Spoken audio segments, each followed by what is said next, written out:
Suit filed today alleges Lexington Fayette council members did not follow state law in a recent vote. In June, the council approved an expansion of the urban services boundary up to 5,000 acres.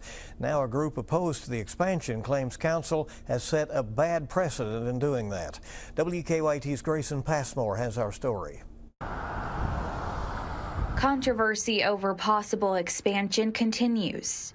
The question has never been if we grow, it's always how we grow. So how do we grow for the future to accommodate the needs that we have for housing, affordable housing, jobs, and everything in between? Joined by a group of Fayette County residents, the Fayette Alliance is suing the Lexington Fayette Urban County Council. Executive Director Brittany Rothmeyer says this is in hopes of stopping the recent vote to expand the city's urban services boundary. Our ultimate goal for this community is that we can always look back and say, this is the research that our decisions were based on.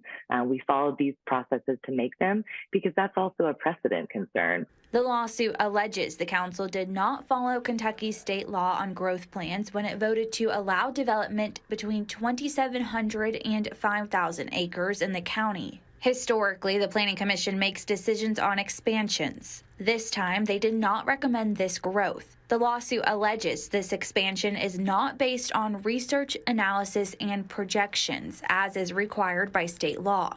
We believe that there's an enormous opportunity for our community to come together, for there to be research, data, community engagement, and community buy-in in a process for evaluating future growth decisions. And following the council's vote, the Planning Commission is now tasked with deciding where the expansion should be and what kinds of developments can go where.